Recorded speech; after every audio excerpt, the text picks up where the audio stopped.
শুভ সকাল বন্ধুরা। তো কেমন আছো সবাই? আশা করছি সবাই খুব ভালো আছো।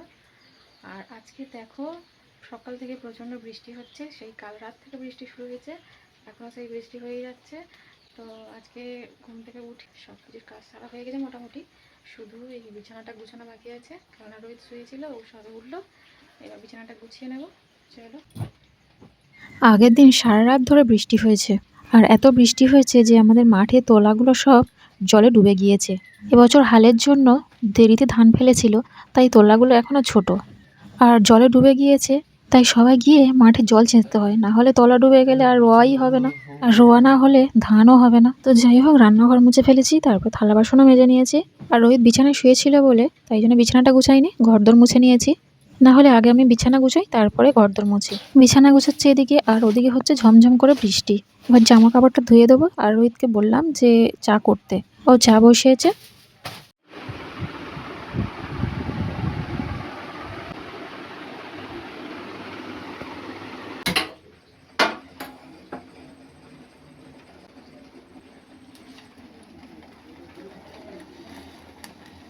চায়ের সেন্টটা কিন্তু সুন্দর বার হচ্ছে বাইরে।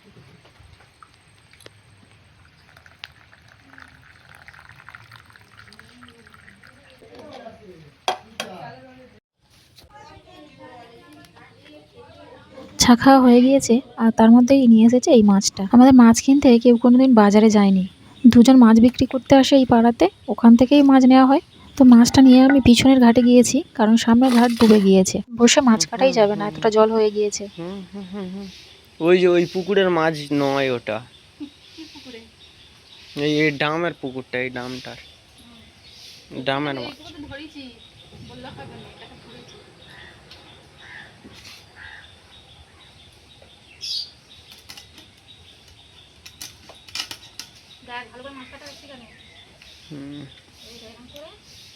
আমাকে শেখাচ্ছে, ছাই ছাড়াই করে দিল।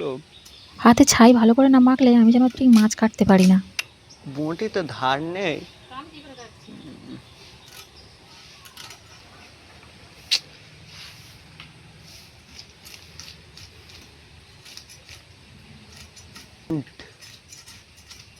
গাছটা কিরকম হেলে পড়ছে, আম গাছ। অ্যাসবেস্টারে দেখো না।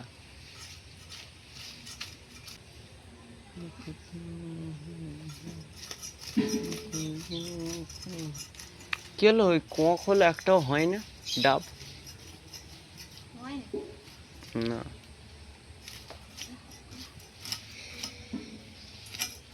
আমাদের এখানের পুকুরগুলো কত পরিষ্কার, আর সেই মামার বাড়ি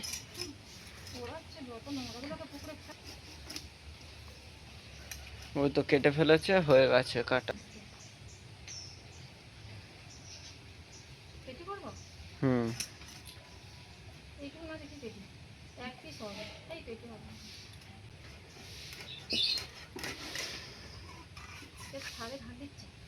তো সোমনাথ কাটে।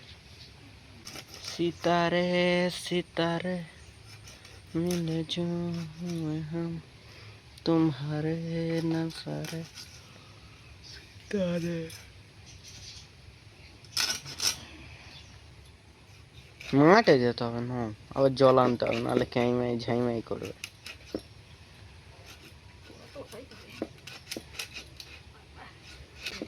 হুম, ওই ঘাটে গিয়েছিলাম, রোহিতকে বললাম একটু ফোনটা ধরতে, তো গিয়েছিল পাখিকে খেতে দিতে। পাখিকে খেতে দিয়ে আবার যাবে মাঠে, ওই যে সবজি তুলতে গিয়েছে, ওকে বয়ে আনতে হবে। আর এদিকে আমি মাছটা কেটে এনে উনুনটা ধরিয়ে দিয়েছি, তারপর মাছের মধ্যে একটু নুন আর হলুদ মাখিয়ে দিয়েছি। মাছের মধ্যে হলুদ না মাখালে আবার পিঁপড়ে এসে ভর্তি হয়ে যাবে, তাই ভালো করে একটু হলুদ দিয়ে দিলাম। তারপর ভাতের মধ্যে একটা আলু দিয়ে দিলাম।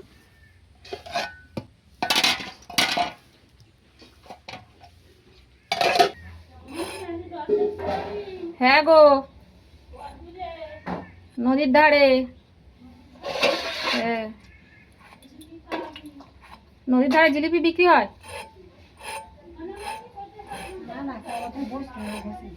বিক্রি হয় না, ওই জন্য আর বসে না।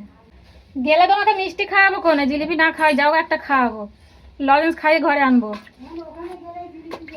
তবে ফ্রিতে জিলিপি দেবে। নদীর ধারে হ্রদ দেখতে।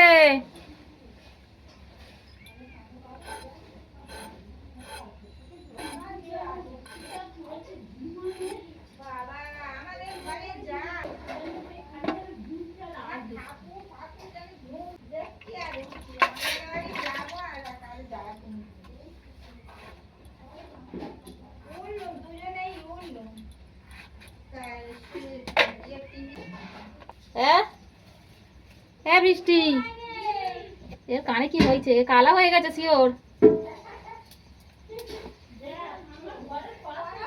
তোমার পাশে থাকে ওই জন্য কালা হয়ে গেছে। নদীর ধারে রে। হ্যাঁ ওই দেখ কাদা বলে কত লোক যায়, ওর নাকি কাদা।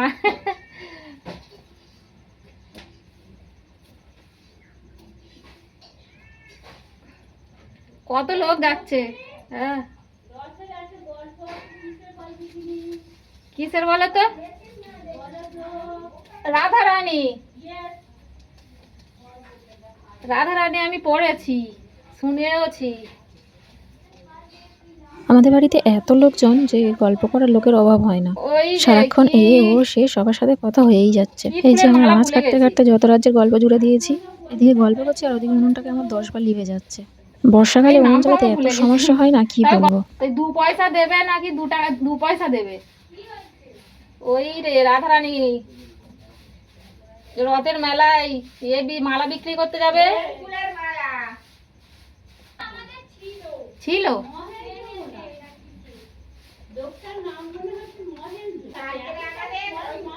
না, ওটা আমি পড়িনি, মানে এমনি বইতে ছিল না, এমনি শুনি আসে ছিল।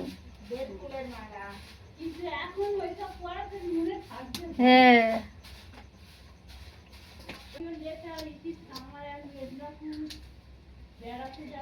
হ্যাঁ হ্যাঁ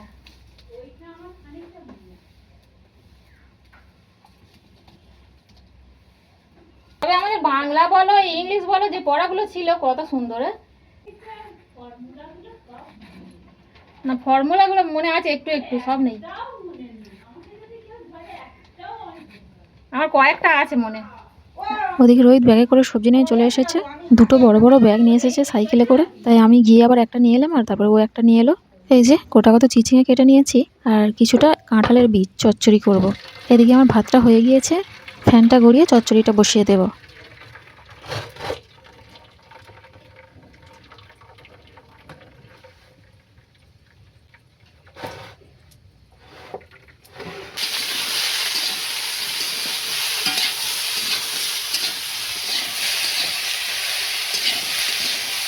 চচ্চড়িটা নামিয়ে মাছটা ভেজে নিচ্ছি। আর সেই রোহিতকে কখন থেকে বলছি খেয়ে নিতে, এতক্ষণে ও মুড়ি নিয়ে এলো। আর ওই যে ভাতে আলু সেদ্ধ দিয়েছিলাম, ওই আলু সেদ্ধ দিয়ে মুড়ি খাবো। আর এই যে 1 পিস মাছ ভাজা নিয়ে নিচ্ছি। মাছটা যতক্ষণ ভাজা হোক আমি মুড়িটা খেয়ে নিই। তো চলো ব্লগটা তাহলে আজকের মতো এখানেই শেষ করছি। দেখা হচ্ছে পরের ব্লগে। ততক্ষণ সবাই ভালো থেকো, সুস্থ থেকো। ভিডিওটা ভালো লাগলে একটা লাইক করে দিও আর চ্যানেলটাকে সাবস্ক্রাইব করে দিও।